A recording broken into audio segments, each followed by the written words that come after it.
Wednesday, let's chat.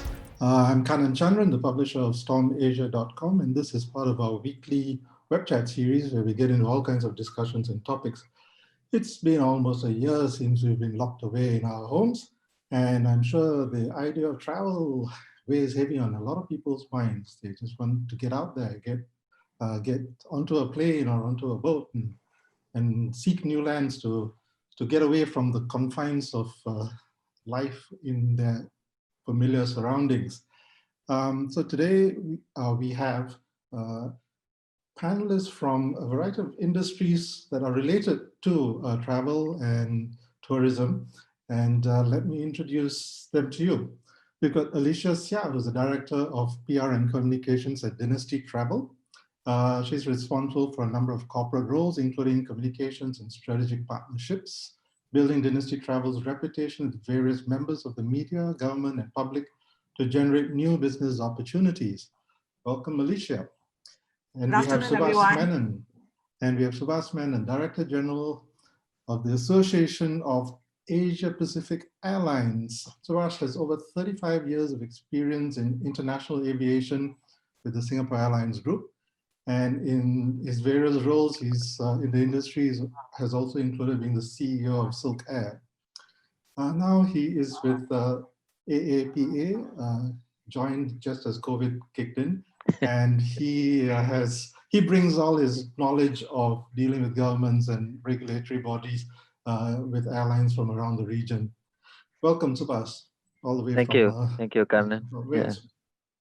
And we have familiar face, the man from the zoo, Bernard Harrison, who's the principal partner of Bernard Harrison and Friends.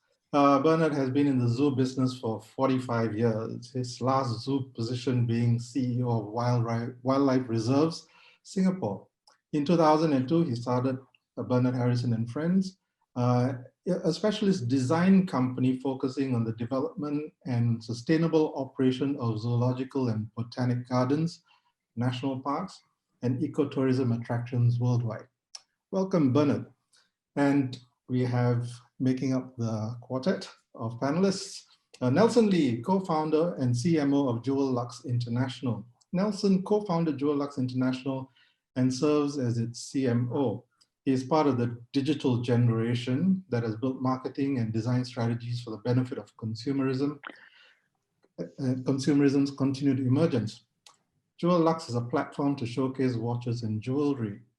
Welcome, Nelson. Welcome, all of you, to this session. I think one of the key things we want to find out is how have you been feeding your travel fix? I know you can't travel, but have you had a chance to feed it in other ways?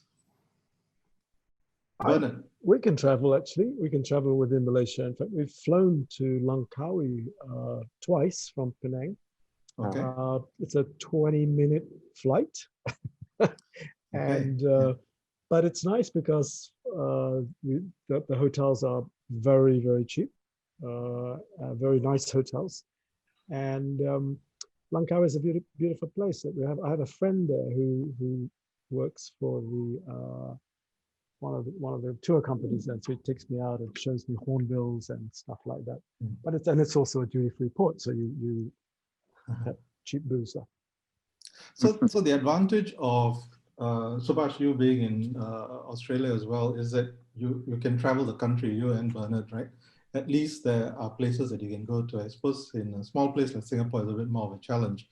How important is travel to the psyche of the population? I think it's a very important aspect. Of course, in Singapore, we all have taken travel for granted. You know, we don't think twice about jumping on a plane and going to Bali or Malaysia or anywhere else, or even further away, you know, to USA or UK. Especially for someone in the airline industry, I used to travel almost every week. You know, so it has been a real what do you call awakening, difficult situation. But I did travel. You know, I took up my job in Malaysia, so I traveled to Malaysia in February, and then in March I traveled to Singapore, and then in July I traveled to Sydney, even though I had to sit through a 14-day quarantine in the quarantine hotel here. So travel itself is not a fear factor. I think people will jump on a plane as soon as they are allowed to.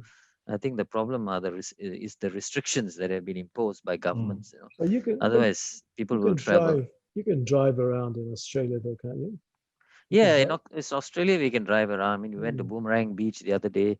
It's about a 3.5 hour drive. We can do so. But in Australia, they're also very risk averse.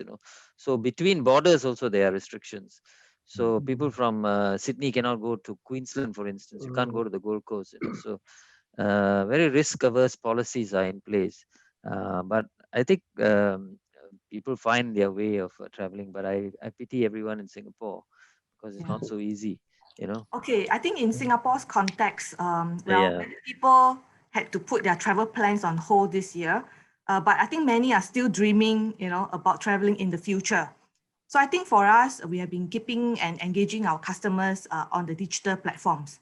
It means on our social media, we have webinars, we have live streams, we even have culinary sessions, to show culinary cuisines in Australia, just to whet the appetite of, and to feed their wanderlust. So yeah, I think we even do like questions and poll amongst our customers, like, do they prefer, what kind of future travel do they prefer? Like, is it nature or city, hotel or farm stay, shopping or trekking? So we are actually kind of like looking at creating itineraries for the future. How we can cater. How do those polls turn out? What are the responses like? I think we are for sure that travelers are looking for more experiential tourism in the future, and they will actually look at maybe less explored areas, more nature, more activities rather than the city center. Outdoor maybe, a lot more outdoor activities, Yes. Yeah, So we're working very closely, with all the tourism boards, like here, New Zealand, Hong Kong. As we all know that for now, there are 4 S in Singapore, which is Staycation, Seacation by Genting Dream, Sailcation by Royal Caribbean, and Shopping Till You Drop in Hong Kong soon. Well, you can shop till you drop in Singapore real soon, actually, with JeweLuxe. So Nelson, you've taken a different approach to your JeweLuxe was a big event before, right? Yeah, it was a 13,000 from around the world. 13,000 tax event. And as you know, all the shows globally have sort of ceased to exist this year. So there's with the 4 of the Basel World, Hong Kong shows. What we have done, I think, relentlessly with the Singapore government over the last 7 months is to pivot, is to just continue the engagement with our consumers and with the world by pivoting into an island-wide format in line with Rediscovered Singapore, which I think Alicia will be very familiar with. So rediscovering places in Singapore, as with an event I've done last week at Siri House, for example, many of the customers have not encountered or known of Siri House until the event. So that's really just part of the whole Rediscover Singapore concept. And we're going to continue to do so from a 10 days fair into a 4 months long event, right? Working with our local retailers, that would be like Goha, Li Hua, to Elliot and Carmen and Raffles Hotels, to the restaurant, right? Benefiting the local ecosystem and the local domestic economy, as we call it. So that has been the format that at least JeweLuxe take up. And I think there's a lot of value there. Singaporeans understanding and discovering Singapore again. I guess about time, and the only thing we can do now. Yeah, I suppose so, right? No, has this time allowed you guys to, since you've been forced to stop what you're doing, right? Have you sort of spent this time to take stock of what's been done, what you've been doing as a business, and trying to evaluate how you would best carry forward your business directions? Would you want to change some of the things you're doing, perhaps? The fact that you've had a chance to take a break means you're not in a mad rush to keep meeting deadlines all the time. So have you reevaluated how you are doing it? Nelson, you just explained it in terms of yours, in terms of how you've taken a big event and made the smaller things. But for yourselves, Bernard, Subhas, and Alicia? Well, yeah, I mean, my business, as you might know, is we design zoos around Asia, Southeast Asia, Middle East. And before COVID, we used to just, like Subhash said, just jump on a plane and just go visit clients, potential clients. I was actually 8 days solidly in China just before the COVID outbreak. Not sure whether I actually contracted it, but it was that's what you do. And now, of course, everything is Zoom, and we have. That's why you can see actually my corporate. I've got my corporate Zoom background. That's my logo. Well, Zoom is just Zoo with an M at the end of it, right? Yes, that's right. Absolutely. Yeah, but it's So everything is on Zoom now, and surprisingly, we're doing actually very well. We're actually got a lot of work. So it's so your plans. The business has not been unhinged by COVID. I mean, they're still carrying on with all, but then yours are fairly long-term. Yes, projects, right? there are people who had ideas in the pipeline, and who, by the time they actually execute and it's built, which will be like 3 years down the road, probably everything will be solved by then. So I don't think it impacts us particularly. In fact, in a way, we actually have seen more business now than before. So it was interesting. Yeah, well, for us, I think the difficulty is, at the end of the day, what are we? We are a mode of transport, and if you can't go anywhere, then we don't really have a modus operandi, So that is the situation the aviation industry finds itself in. And although people say the airlines are in crisis, this is not a crisis of the airlines making. This is a crisis which is created by government regulations. So just to give you an idea, countries where there is a domestic market, actually aviation has taken off already, in China, in Japan, in Vietnam, because the governments are, prone to allow domestic flights to commence and continue, and in China, for instance, they have got as many people traveling today as they did in 2019. Similarly in Vietnam, in Japan is 70%. So I think people will travel as long as they are not prevented from traveling. So that is really the situation. How have we changed? I think one of the important things to note is that airlines have parked all their big planes, all the super jumbos, the A380s. So I think the way forward for the airlines, whenever the borders reopen, is to have a more sustainable proposition. They use more fuel efficient aircraft, aircraft that are more tied to the nature of the travelers and the travelers' wishes. Because as you know, going green is a very important factor, especially for the young generation. So I think some of these changes are beginning to take place in the aviation industry. Yeah, so I do agree with Subhas in a way that travel restrictions are seen as the main barrier, standing in the way of a recovery of international tourism.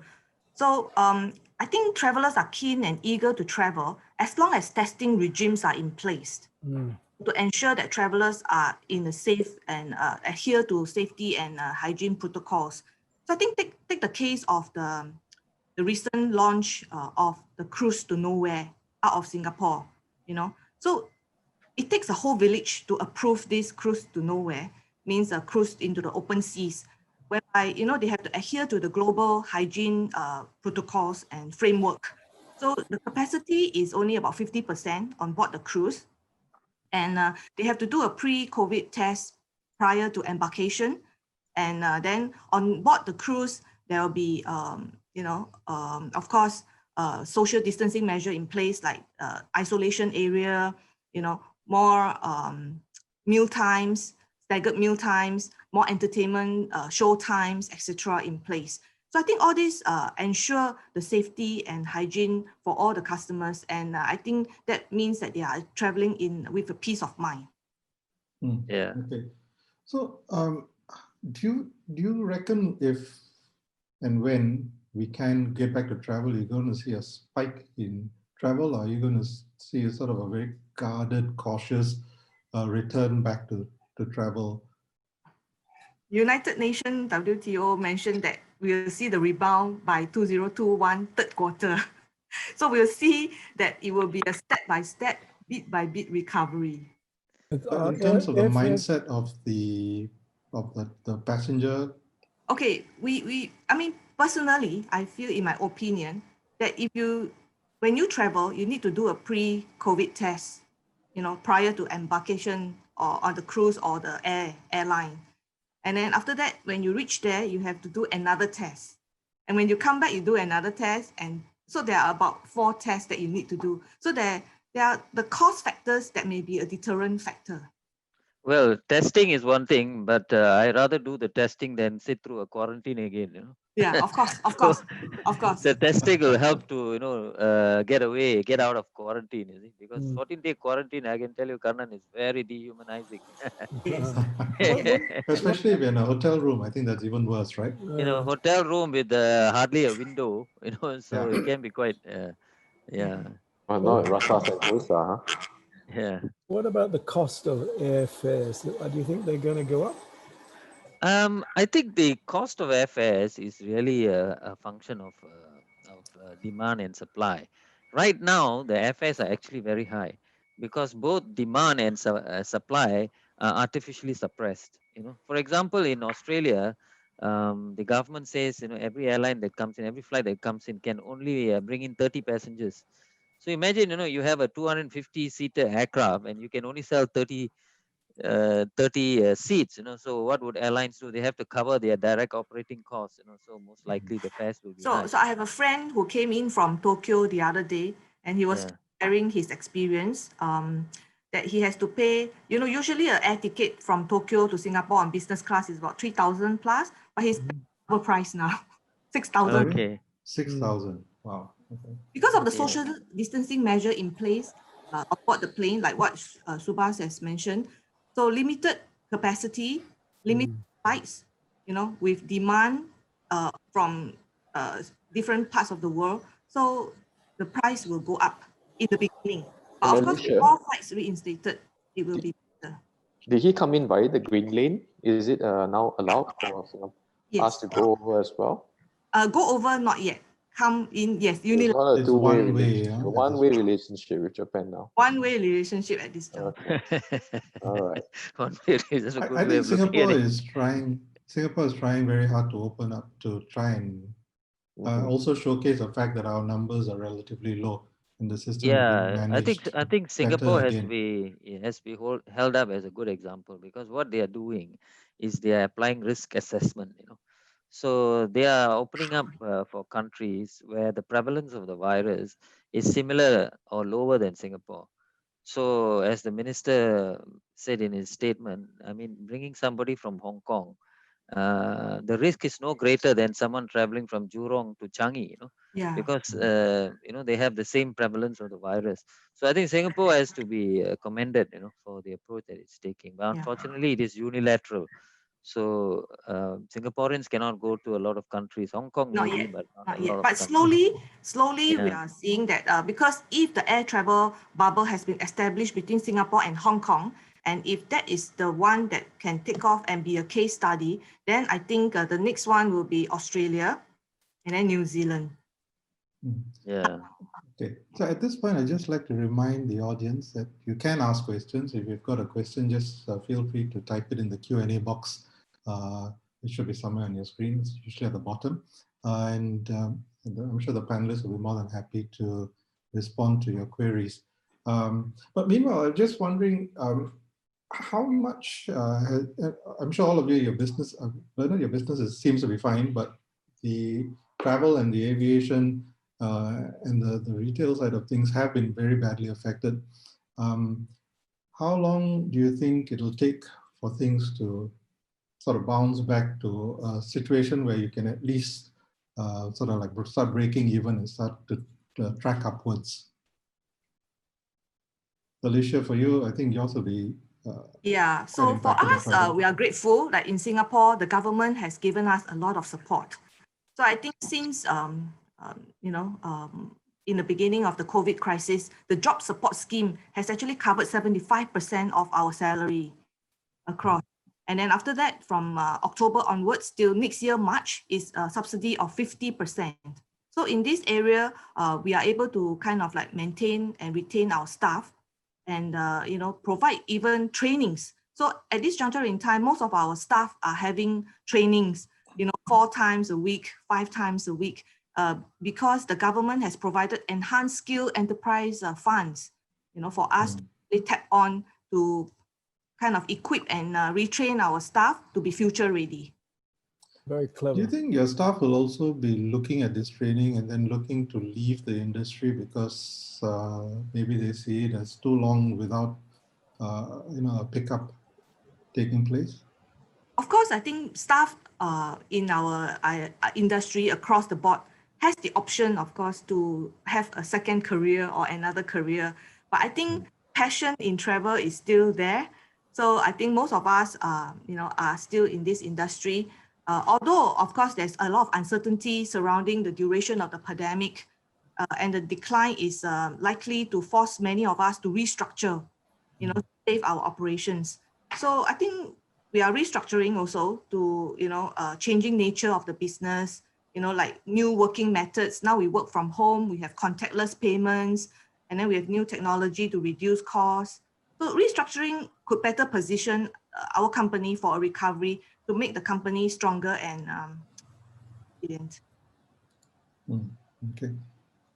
Subhash, for the airline side of things, what I mean, you work with a number of airlines, right? So are they sort of having the same sort of similar mindsets, or are they approaching it very differently one to the other? Well, there are a lot of airlines in the Asia Pacific region. So how many are there?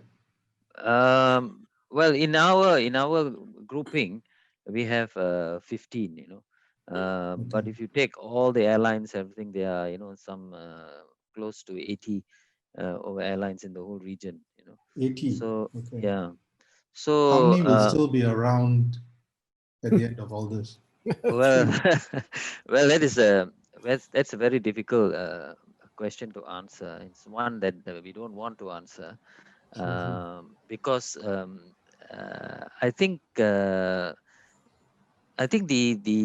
reason why the airlines are in crisis now is because of external factors, right? So I think what we need to focus is how to get through this particular crisis, you know, and then the normal market forces and commercial factors and all that will take effect and decide, you know, who survives, who doesn't survive. But at the moment, I can tell you that most airlines are really facing a very difficult time. You know, all of them are facing an existential threat, you know, because they are really suffering from lack of cash flow, you know. So we just have to struggle through this period, need a lot of support and help from the government. So it depends on the wherewithal of government. Some governments are more forthcoming with support, some are less forthcoming. Shareholders sometimes step in, like in the case of Cathay Pacific and Singapore Airlines. So that's what they need. I think Asia Pacific Airlines were reluctant to shed staff, you know, unlike in the US, that's the first thing they did, or in Europe. But of late, even Asian Airlines, you know, have had no choice, you know, because you know, their staff are not doing anything. They don't have anywhere to go, and they have a lot of pressure to conserve cash. So they have also started to go into redundancies and retrenchment and things like that. But many of them are also taking this opportunity to transform the business. I think COVID-19 has forced a transformation of the industry. You know how this we have to reimagine the whole passenger experience, you know, when we move forward, putting into place all the health measures, as well as you know, how do we make ourselves more resilient, you know, because this sort of a unpredictable crisis can occur anytime in the near future or further away, you know. How do we prepare ourselves, you know, for something like this, whereas in this occasion we were not prepared for it, you know. We thought it'll be like SARS initially. We thought it'll be over in 6 months, 9 months, but now we are looking at a much longer period. Everybody is waiting on a vaccine, but even if a vaccine is there, it depends on whether we can get it to the majority of the population and how do people respond to the vaccine. So there are a lot of unknowns, so we need to get more resilient. I think that's what the industry is focusing their attention. Do you So think the for us, we are mindset actually could looking at change? market segments, different market segments. Like we mentioned, restructuring. Maybe last time we used to have like the free and easy independent travelers and the group travelers. So we know that in future the new normal will be like people will be traveling in smaller groups, smaller scale. So we actually have to restructure to combine all the departments to get together and sell the same product. So we really look at market segments like family travel, where is safe, what kind of experiential holidays, so like maybe even like holidays like cycling, engagement with the communities, nature and culture, even like bird watching or even golfing. Different market segments for future travel. Would the mindset change, you think, in terms of businesses? I mean, suddenly, they prepare for certain things, they've hedged their fuel costs, and that's worked against many of the airlines. But now suddenly there's this curveball out of nowhere, right? COVID has come in and hit. Are businesses going to be more cautious now as they move forward because you don't know what's coming next? So would they start operating in a more defensive position rather than being gung-ho and attacking the business opportunities? I think so. Definitely. I think first and foremost, I mean, going back to one of your earlier questions, is travel going to really spring up, and reach the dizzying heights of what it was in 2019? I don't think so. Because one is it depends on the evolution of the pandemic. As you can see, there are a lot of differences, what's happening in USA and Europe, compared to what's happening in Asia. Even in Asia, there are many differences, so there will be a lot of limitations as to where people can travel to and where airlines can fly to. Secondly, I think, airlines coming out of this crisis, will probably be reluctant to put so much of capacity into the market immediately, because not knowing what the demand profile is. The industry is for many years usually drives, I would say, driving a car by looking at the rear view mirror. So past trends, is an indication of how you should plan for the future. But unfortunately, the past is too good to be true, and the future is too true to be good. So we have to be more cautious, as to what to expect. So you have to be more dynamic. You have to be more nimble.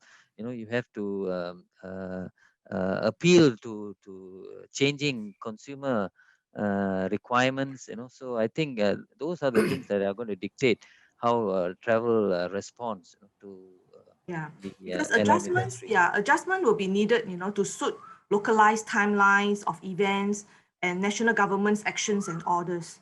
So I think at any rate, tourism destinations everywhere are still in the early stages of figuring out what the new normal should look like. So we know that a year from now, tourism will look very different to before. So I think the challenge for the tourism sector is to do everything that we can, to adapt and be very agile, like what Subhas has said, and to changes. Well, Nelson, in the past, with your big events, you were dependent on tourists coming in and attending your events, right? And we were dependent on the exhibitors as well, actually. Exhibitors as well. Yeah. So now that's been hampered. So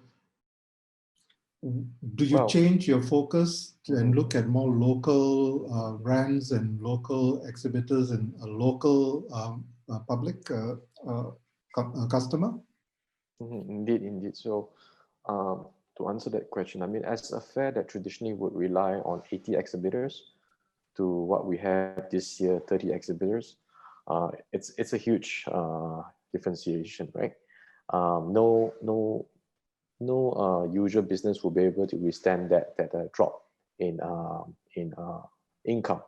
But as a fair, and I think as a company, what we did, and I think what Sri Kun have just said, as far as COVID is concerned, the past is irrelevant, is indeed true.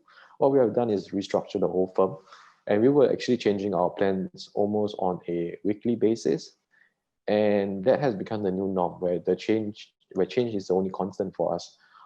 So that means restructuring how the website would work to display a island-wide format, restructuring the way we talk to our exhibitors, showing them empathy, because in Italy they're not doing well, people are dying, people are suffering. The way we have to interact with all facades of the business, the consumer as well as the exhibitors have changed, and I think will forever change. So that has helped us by being very, very nimble and very, very fast, and just implementing plans really on the go, right? Because you would not know what this regulation in this country is being implemented as compared to yesterday, right? Things are just so agile.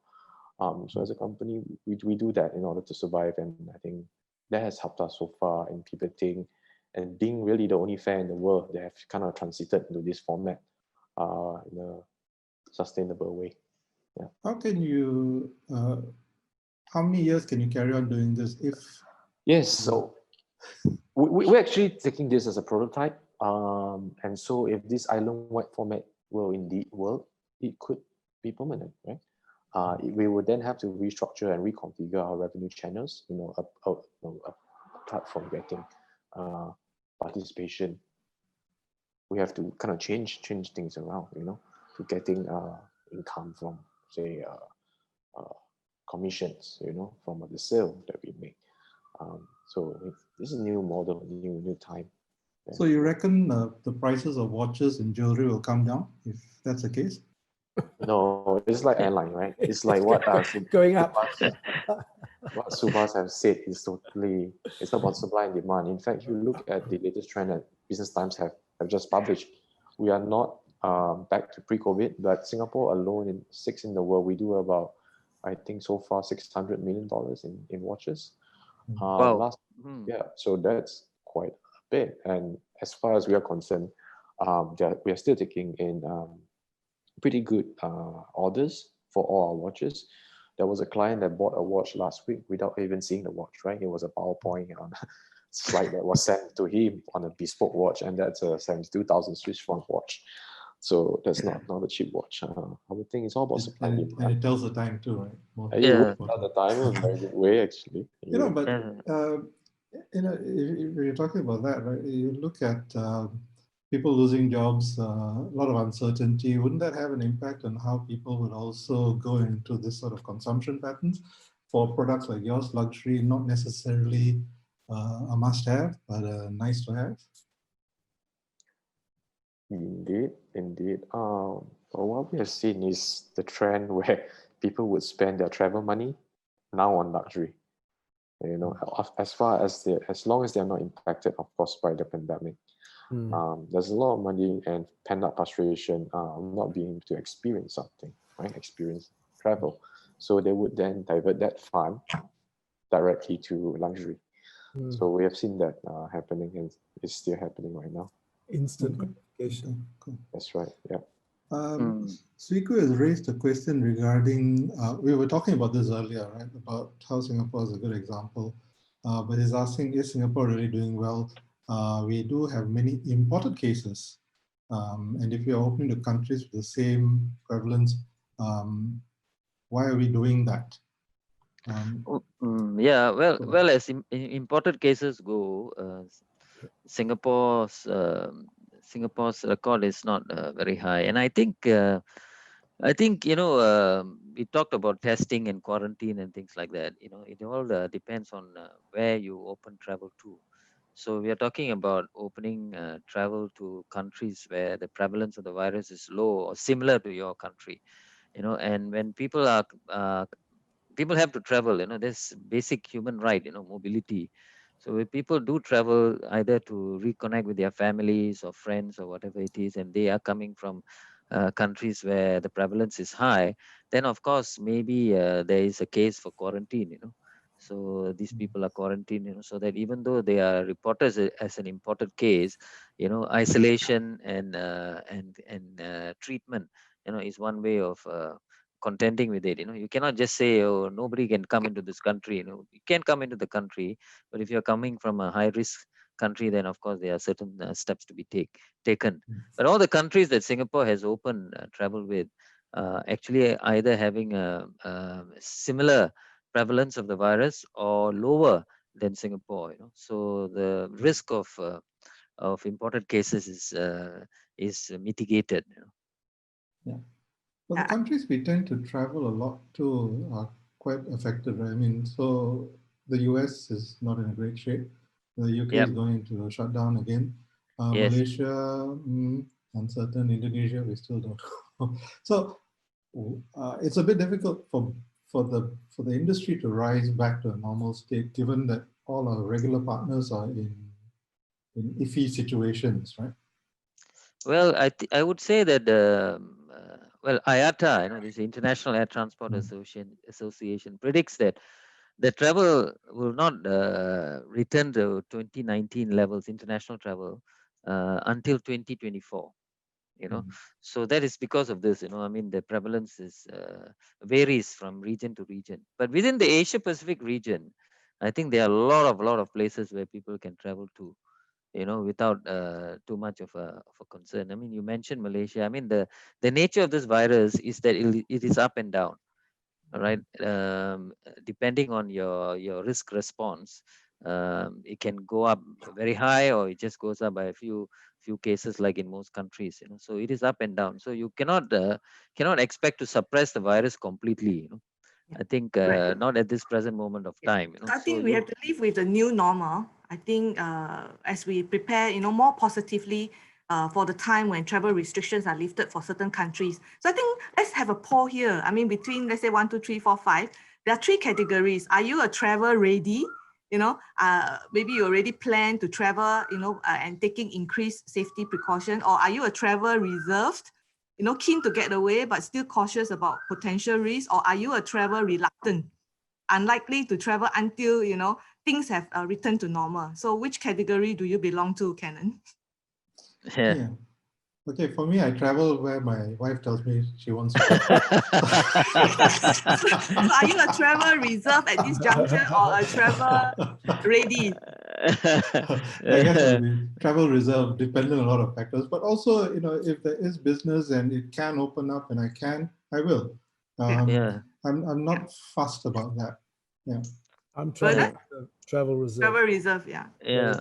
Mainly because of age, and we're always wearing masks, and but I think it's still rather dodgy. As I said, 20-minute flight to Langkawi, not so bad, but I wouldn't want to sit on a 10-hour flight to London. Yeah. But then you could, even on a 20-minute flight, you could get it, right? Yeah, sure. So, I mean, it doesn't matter the duration of the flight. I think its circumstances are such. I mean, it's also a question of how other third parties take care of your journey. Yes. Right? That's right. Keeping it safe for you. Yeah. Well, I mean, when you talk about imported cases, people are not contracting the virus on the aeroplane. You're talking about people having the virus and coming into your country. Because among all the modes of transport, airplane is probably the safest, because they have implemented all the necessary WHO recommendations, to safeguard travelers' journey. People don't think twice about jumping on a bus or jumping on a train, but there's a lot of talk about infection on an aeroplane. So I think that is something that has to be put right, and we are trying to do the best we can in terms of the communication. Right. Yeah. So. And also, traveling is a very crucial. I'm travel reserve. Yeah, travel reserve, right? So traveling is a very crucial part of our life. I think so. Yeah. We have to experience life in different ways. So it's actually a remedy for stress, anxiety, I think, which definitely improve our mental and physical health. So I look forward to travel. I look forward, of course, obviously, I look forward to traveling. Yeah, it's also a matter of where you're traveling to. You might want to be mindful of what's Yeah. taking place in those in the country that you're headed to and why you're headed there. The question from Yumun about the tests. Yeah, do we know what kind of tests are being conducted? Are they for the live virus or for the antibodies? You know, which may suggest that the infection has long passed already. There are Do you know several what the kinds test of is for? tests. There are several kinds of tests. The most regularly used is what they call PCR tests. You know, this is testing for the virus. It is the PCR stands for polymerase chain reaction. You know, so they amplify the genetic material, you know, to test whether you have the virus or not. And then there are other tests such as antigen tests, you know, which are looking at your response to the virus. So right now the jury is out, you know, as to which is the best kind of test. PCR apparently has the highest performance and specificity, but the other tests are also improving, you know. So so that is one of the problems we face, because there is no clear direction as to which sort of test, what sort of test, and when to do it. And this is what the industry different country requires different timing as well. Some 72, some 48 hours. You know, so from my knowledge, the test of a PCR out of Singapore is about $200 per time. How much is it in other countries? It's around there, you know. I mean, some countries are a bit lower. You know, some countries can be about $150, but it's still very high. I mean, if you consider a family of 4, you know, it's a lot of money. So you got to get the tests cost down. They must be accessible, must be accurate, and must be rapid. And all those would go into the ticket price, or is it billed separately? Well, I mean, different marketing tactics can be deployed because, for example, for the cruise one, they also need to take the test. So some cruise liner actually put it as a package bundle. Some charge a nominal fee of about $60. So it depends on the marketing techniques and tactics. Yeah, you got to bring the cost of the test down, and then I think travelers wouldn't mind paying for it. You know, if it's a couple of bucks, you know, why not? But if it's $100, $200, you know, I think people will be a bit wary. Yeah, especially if you're already on a low-cost carrier, if and when they fly, that's probably more than the cost of the ticket. Yeah, right. Right? Yeah. Okay, so we're almost up on time. I just wanted to maybe end on a slightly brighter note with all this doom and gloom flying around. Which travel destination have you missed the most? And where would you head off to when the restrictions ease and you can travel freely? I have a soft spot for Japan. I have been to Japan many times. I love to spend winter there. So I'm looking forward to Hokkaido in January or February next year. Cool. I love winter in Hokkaido, and the food, the cuisine, you know, the Japanese cuisine is just so sumptuous. The onsen, the hot things, beautiful. Thank you. I would go back to Uganda, which I think is wonderful. And there's a place called Bawindi National Park, which is in the south, close to Rwanda. And they have the mountain gorillas there, and you can go into it. You spend 1 hour with the gorillas. You're taken with a guide. And as I say, it's a $500 to $1,000 ticket for that hour. And the clock starts ticking when you actually find the gorilla troop. But it's the most beautiful experience. Oh, wow. That's fantastic. Yeah, super. I can understand why you want to go out there. Subhash? The last time I went to Bali was in 1995. You know? So after I retired at the end of last year, I said, okay, that's where I want to go to.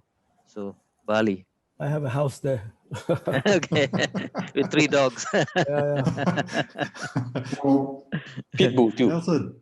For me, I think Langkawi, I find it to be quite the hidden gem with my family, especially the sandwiches at what they call the Traveler's House, designed by Ben Kingsley. It's a really tranquil, part of the beach. I really look forward to going back to Langkawi.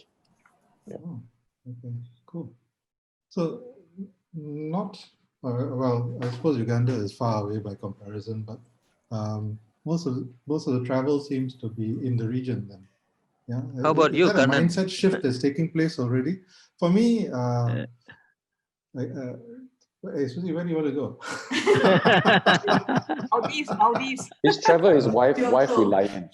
Kyoto, that's what I hear. We've been to Kyoto many times. So Yeah.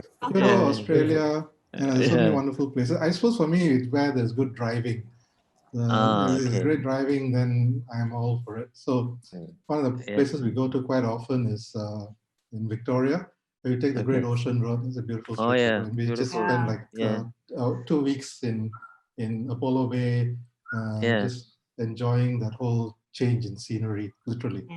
Yeah. Great. Appetizing. Yeah. It is. Thank you so much, Alicia, Subhash, Bernard, and Nelson for sharing your thoughts and experiences.